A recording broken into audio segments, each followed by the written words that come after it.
Nagbabalik na naman ang inyong tagapaglingkod ng mga balita at pawang katotohanan lamang. Naging mainit nga na usapin sa mundo ng social media. Talaga naman na nakakagimbal ang isinimalat nga ni Manang Aimee sa muling pagkikita nga nila kay Maharlika at BP Inday Sara. Dito nga natin mapapatunayan na talagang wala na nga kawala itong sikuting ng norte na ito dahil talagang inamin niya ang katotohanan at talagang hindi nga raw hahayaan ni Manang Aimee na maghahari-harian at hahayaan na babagsak ang bansa natin. Ayon nga kay Manang Aimee, matatandaan nga natin kamakailan na talagang eto na ang pinakamalala dahil sa ilang taon pa lamang na nakaupo sa pwesto ay marami nang nabenta na ari-arian at gold bar sikuting ng norte na ari-arian ng bansang Pilipinas, kaya naman talagang nababaon nga raw tayo sa utang na ayaw ngang ipalabas sa bias mainstream media na ayon pa nga raw sa kanila ay talagang pinagtatakpan sikuting ng norte dahil nakakatanggap nga sila ng malaking suhol nang sa ganoon ay hindi mabuking at hindi na ibunyag pa ang mga kalukuhan na ginagawa ni Kuting sa loob mismo ng bansa natin. Kaya naman ngayon ay talagang hinihintay ng maraming netizen ang susunod na hakbang ni Manang Aimee at kung paano ito pababagsaki. Well mga kaibigan, para nga sa karagdagang impormasyon, panoorin nga natin ang buong video at kung bago ka lamang sa aking channel, huwag kalimutan i-click ang subscribe button at notification bell para lagi kang updated sa ating mga bagong video. At para sa solid viewers natin dyan, maraming salamat sa walang sawang pagsuporta. Muli sa ating Vice President Sara Duterte. And na-appreciate ko ang aming, ang kanyang, syempre, ang pakikipaglaban sa atin and yung family ni Vice President Sara. Ang dami kong pictures. Wala lang ako napagod talaga ako palangga. I have pictures, of course, with Vice President Sara. Lahat halos ng guest doon, meron ako. Pero magtanong kayo dyan kasi dapat manggagaling sa inyo mga katanungan kung anong gusto nyong malaman. Okay? Okay. So, beforehand, alam ko dapat ko pa itong sabihin. Siguro dapat ko naman sabihin dahil totoo naman ito. Hindi naman tayo gumagawa ng kwento dito. Few days before the birthday ni Inday Sara, nag-uusap kami ni Spokes. Okay? Anong natin kay Aimee. Una, pareho kami ni Spokes may statement na kapag nasa stage kami, eto, ano kaya gagawin natin, ganyan yan. Pero we realized na it's not about Aimee. The event is not about Aimee. The event is about birthday ni Inday Sara. Tapos sabi namin, okay, hindi natin siya pag-usapan. Pag-usapan na lang natin yung birthday girl. Okay? Yung birthday girl. Pero few days before, nagkita si Spokes, pasensya ka na, ichichika ko na. Kasi totoo naman ito, okay? Siyempre, ang goal natin is si Mary Jean. Si Mary Jean Villamor, gusto talaga ikwento yung secret. Okay, magandang festla ko dito dahil ang daming pagkain. Anyway. Alright. Ang istorya talaga, eto walang sugar coating, walang kadyotahan. Alam mo naman yung iba, ang dami alam mo naman yung mga nag-feeling na parang alam nila yung nangyayari sa gitna ng sabi ni Mariette, sabi niya awkward moment. Totoo yan. I will talk about awkward moment. Pero okay. So nakita niyo naman pinost ni Spokes yung picture niya. Nagkita sila beforehand ni si Spokes ay si VP ay nag-invite ng lunch.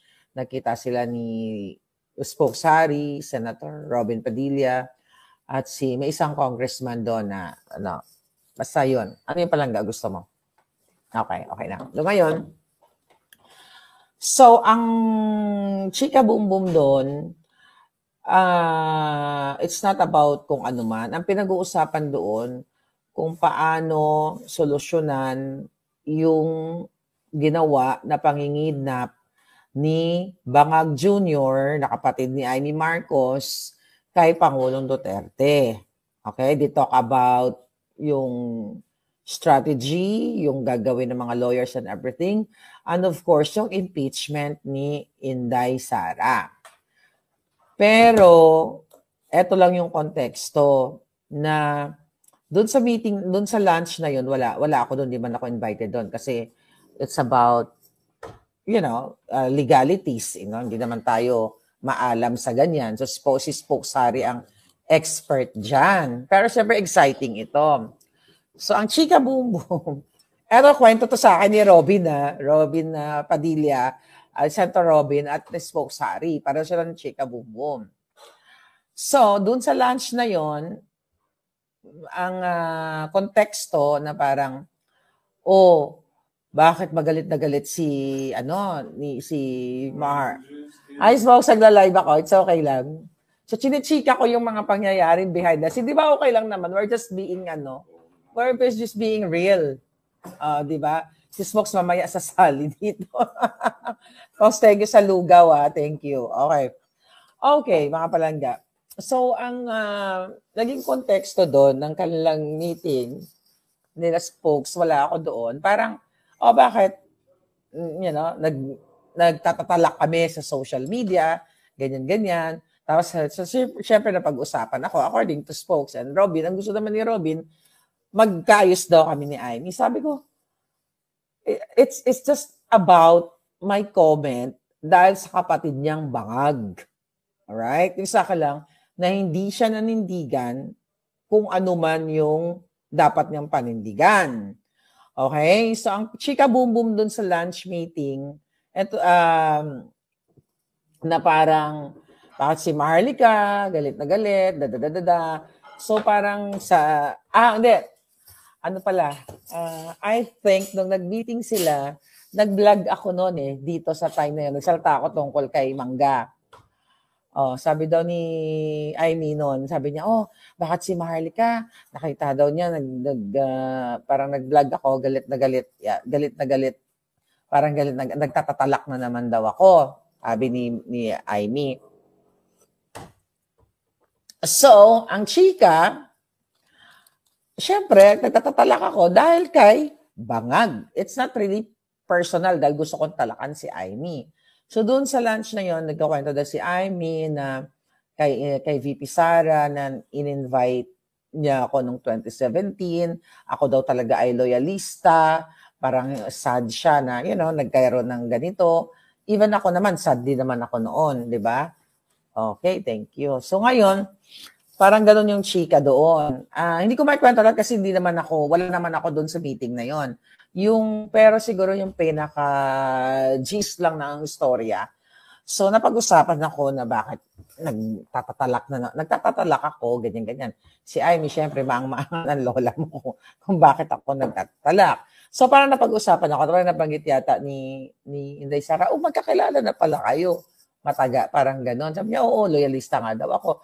In fairness to Amy, parang ang nakikita ko naman, she's trying nung bago pa kami nag-meeting, na magkaroon ng maayos or reconciliation. Okay?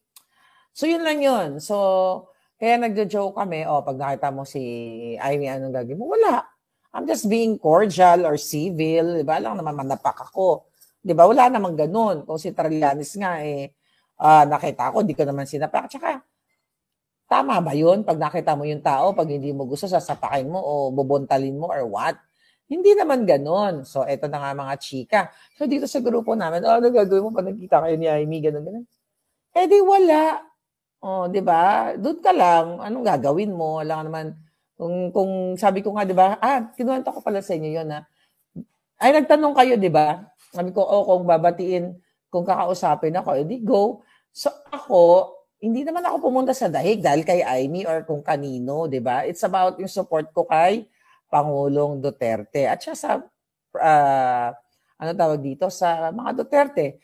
Pero gusto ko yung mga magagandang muna bago, this is not really about Amy. Nung na-meet ko yung mommy ni si Mrs. Zimmerman, Elizabeth, she is very warm, she is very nice. Ang sabi niya, sabi gano'n, kasi nagpa-picture ako doon sa likod. Sabi gano'n, Maharlika, gano'n. So, sabi niya, napapanood niya ako, ganyan. Thank you po.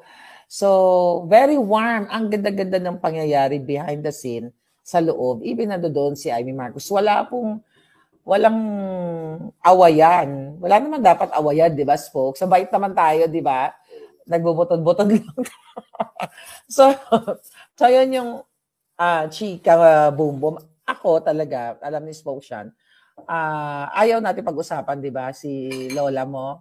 Kasi okay naman na pag-usapan na natin si Bangag. Kasi siya naman talaga ang dahilan kung bakit nandito yung Pangulong Duterte. Tsaka si Lisa Tanas. Inday, so nandun, pumasok ang una palang dumating ay si Attorney Vic Rodriguez. Okay, nagkita kami ni Attorney Vic at saka yung kanyang, kasama. Okay. Tingnan natin. Okay, so mag-comment lang kayo. It's just being cordial, being professional. Hindi naman porket binoljak ko siya. May platform naman ako, kaya ko naman siya boljakin anytime. Di ba, Palangga? Ano sa tingin mo? Ano dapat ang ginawa ko? Sa tingin nyo? Mali ba yung ginawa ko? Di ba? Sabi ko nga, it's a courtesy to the birthday girl. Di ba? Kay Inday Sara, imagine mo, bisita niya. Tapos ako bisita din. Tapos magwala ako doon. Sabi ni Commander Aguila, plastikan lang. No, it's not being plastic. It's being professional. It's being cordial siguro, mga Palangga ang tawag doon. Or, kasi nga, magchika nga ako. Pero may mga personalities na silent, parang silent treatment lang sa bawat isa. Pero pag pinilit nyo ako, baka mag-chu-chu ako. Respect! Okay, ganito. Basta, na-meet ko si Baste. We have pictures together with family. Hindi ko pa napopost. So, dumating si Attorney Vic, chika-chika, picture-picture. Then after na Attorney Vic, dumating si Amy. Okay, mamaya kukwento ko sa inyo kung anong sinabi niya sa akin. Dumating si Doc Mata, dumating si Congressman Marcoleta, yung kanyang wife and family. They're very nice. Nagyakapan kami. Talagang parang akala mo, tatay ko si Kong Marcoleta ko. Nagkita na rin tayo. Ganon. Then si Doc Mata, yung kanyang wife na si Erica. Siyempre, hindi rin pakakabog yung wife na Attorney Vic na, ganda-ganda lang, di ba? So, ang ganda nung pangyayari behind the scene. So, wala po talagang negative. So, ngayon, yun nga, doon sa tent yun I'm talking about, doon sa event. Tapos yung mga palangga na mga, my God, yung mga tao from all over Europe, Pransya, Italia, UK, hindi lang natin isa-isahin. Grabe ang sakripisyo. Kung meron man tayong pasasalamatan dito, ay ang mga palangga, mga Pilipino na dumayo sa iba't ibang panig ng mundo. Diba? Yun talagang pasensya na kung hindi tayo nakapagdaupang palad kasi nagkaroon din ng book signing ni Attorney Vic Rodriguez. Nakita nyo naman yun. Talagang na ang books na, na dinala namin from Paris kasi matagal na yung book. Talagang 200 plus something. It's out. Talagang bonggang-bongga. Thank you lahat. Then, ang vibes ng tao, sobrang bongga at yung talagang pagmamahal sa mga Duterte. So, yung sa kay Amy, bisita siya, pareho kami, diba? At in-acknowledge niya doon before that event na ako ay loyalista at somehow sad siya dahil nangyaring mga ganon. At again, sa akin, I'm not being sad at all. Kasi at least, nawala na ako dun sa kabangagan na circle, di ba? Okay.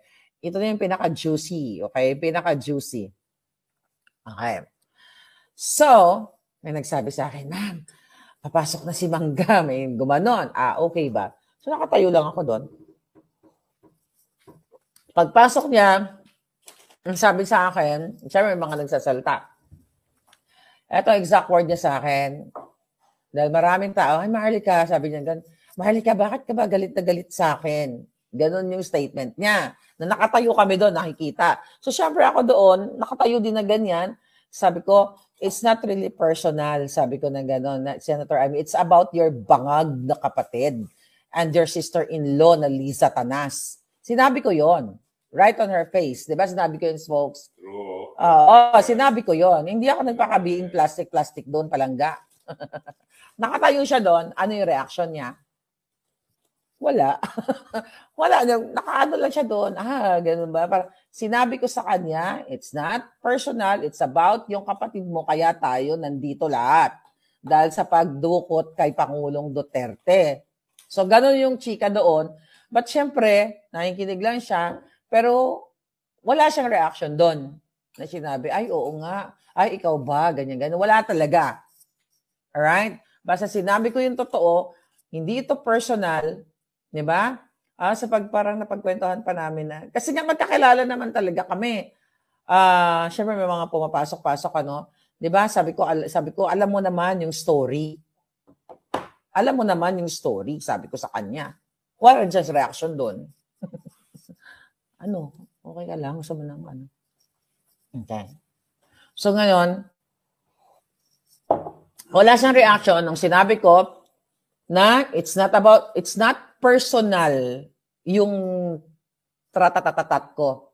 It's about yung kapatid mong, nga ba, sinabi ko talaga sa harap niya, yung kapatid mong bangag. At saka yung sister-in-law mo. Hindi po ako nagpaka-plastic doon. Kami niya spoke, sorry, hindi kami nagpa-plastic doon. We're just being cordial. And we respect our Vice President. So, di ba, si Santo Robin, sabi niya, sinabi na, okay na ba kayo? Sabi ko, wala namang problema. Sabi ko, Senator. Pero gusto ko sabihin sa inyo, masarap kabarkada si Robin Padilla. Ang saya-saya namin dito, talagang minus politics. Ganyan. So, yun ang ganap doon na nakatayo kami. Okay? Wala siyang reaction. Nung sinabi ko, yung kapatid niya, ang dahilan ng lahat, kaya nandoon kami lahat. Tapos si Liza Tanas, sinabi ko yun sa mukha niya. Okay, ito ng kwento. Siyempre, nakaano kami doon, chika-chika. Ewan ko ano pa nadandaan mong kwento doon behind the scene na nakatayo-tayo. Parang wala lang naman, di ba? About birthday ni Inday, ganun-ganon. So, more on ganun lang. So, di bumasok na kami sa tent. Di ba? Nasa tent na kami. Nandoon si nandun sila, Attorney Vic. Between Attorney Vic and Amy, wala ako nakitang conversation. Okay? Ito, totoo lang ako, Between Attorney Vic and Amy, walang conversation. So, parang cold, whatever lang. Walang eksena. Between Spokes and Amy, wala lang. Parang cool lang tayo doon, di ba, Spokes? Wala lang. We're just having fun. Between Kong Marcoleta and Amy, wala rin. Walang conversation. It's okay. Nagkape-kape kami, lugaw kami. Ngayon, so, okay. Ano sabi? Accountability. Accountability ni Bangag. Okay. Alright. Tignan natin. Okay. Alright. Being respectful ang dawag doon palangga, sabi ni Josie. So, doon nasa loob na, nag-blind doon, di ba ano yan? Sarap nito.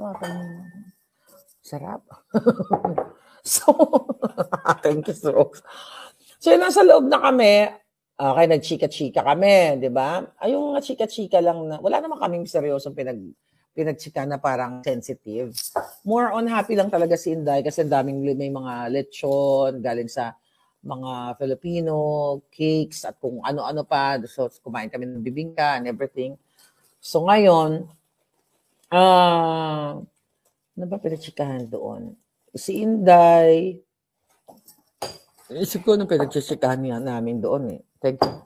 Ngayon, ayun, kwento-kwento pala kami. So, nagkwento-kwento kami doon. Siyempre, the usual thing. Nagkukwentuhan kami ni Inday, yung sa mga kaso-kaso. eto na nga ngayon. Ito pa, another confrontation. Dito ako nakaupo. Andito si Inday, andito si Mrs. Elizabeth, andito si Spokes, andito si Amy. Basta nag-chika-chikan kami. Busy ang lahat. So, napagkwentuhan namin yung kaso. Okay? Buti pa nga si Vice President, talagang siya, attentive sa mga kwento. Natatandaan niya yung mga kwento. At nakikinig talaga siya sa'yo. So, ngayon, itong si Amy, sinabi ko sa kanya, alam mo ba, parang, hindi lang sa kanya, grupo yun eh, na parang, yung bangag administration ay kinasuhan, si Lisa Canas at yung kapatid niya, ay kinasuhan ako sa Amerika ng defamatory. Sinabi ko, si Izaldi ko, si Langka, tapos yung dalawang designers, nakikinig lang, actually inobservan siya, nakikinig lang siya. So, si Amy to sino nakikinig din. At alam ni Vice President kasi rin yung dad. Nagkwentuhan, sabi ko na wala. Nasabi ko na sa kanya noon unang punta ko sa dahig. Tapos si Amy, nakakinig lang siya, talaga ba? Ganyan. Wala namang reaction. Parang mabangon, no? Tinapay ba yung naamoy ko? Ito yun. Ito yun. So ngayon, talaga, wala, sabihin na natin, tama ba? Kasi kung ako siguro, kung siguro ako ang senator, parang magkakaroon ako ng statement or sagot na parang yung reassurance na somehow, maybe we'll do something, mapanagot natin si Lisa Canas at yung kapatid ko. Walang ganon. Sarap. So yung kwentuhan doon sa tent, more on happy lang, na nadadaanan lang yung mga kwento tungkol sa kaso. Sabi ni Inday, ako, yung kaso-kaso, yung impeachment nga. So napag-usapan din yun. Pero, ang napansin ko lang, medyo, namit ko kasi ayaw ko kung tama yung pagkapansin ko kasi si Smoke, nakilala din naman niya si Amy dati. Noon pa. Ang napansin ko sa kanya, para siyang, kasi noong 2017, nung pumunta ako sa Ilocos, syempre siya ang bida doon. Siya ang host doon eh. So siya yung star. Okay? Talaga yung treatment ng tao sa kanya, yung respeto, that was in 2017. So yung na-observe ko lang kahapon sa event, she's not that the same Amy na tough, yung parang kontrolado niya yung crowd, this is my crowd, parang ganon. So nakita ko medyo naninimbang, medyo may awkward moments na mga ganyan. Sabi ni John Doe, Sarah, I mean, no. No. For me, ano ko sa inyo. Tapos, ano ba, may katanungan ba kayo?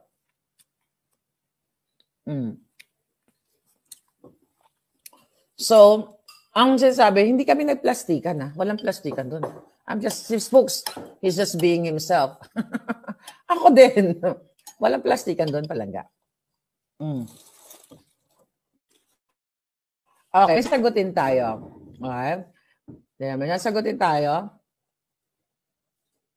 May mga daw nagsasabi na si Amy ang magpapauwi kay PRRD. That's bullshit. I'm just being myself. That's budol.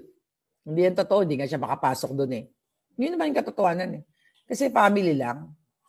Pero nakikita ko doon sa ako hindi ako dito yun yung kailangan nyo malaman. Although lahat naman tayo gusto natin mapauwi yung Pangulong Duterte. But I don't think Amy siya ang makakadukot doon kay Pangulong Duterte. Sana ngayon niya nadukutin, pauwiin na.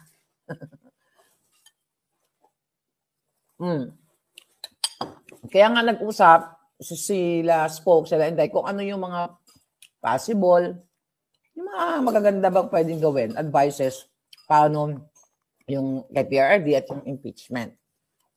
So, may nagsabi ba na siyang, kasi yung speech kasi may nagsabi din sa akin na parang yung dating sa speech ni Amy na siya ang siya yung sugo na makakapagpauwi kay PRRD.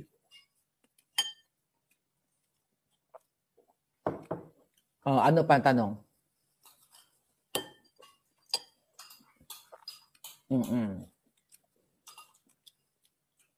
Okay.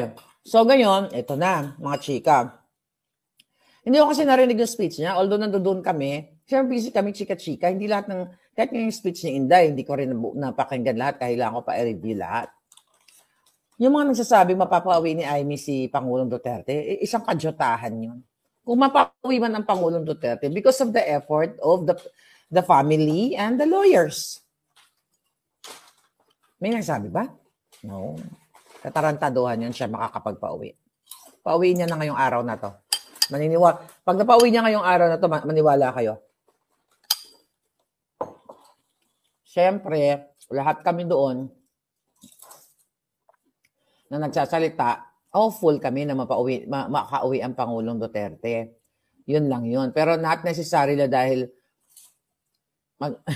na sinabi mo, hindi na mapapauwi yun. Ano pa sabi mo? Ano sabi? Ano sabi lang daw, normal yan sasabihin niya kasi ando doon siya. Oo, normal lang yun. Nasasabihin mo na sana, iuwi natin ang Pangulong Duterte. That is being positive ka na, alam naman sasabihin namin doon na, ay, hopeless na kami, hindi na makakauwi ang PRD. Wala namang ganun. So, you're hopeful, di ba?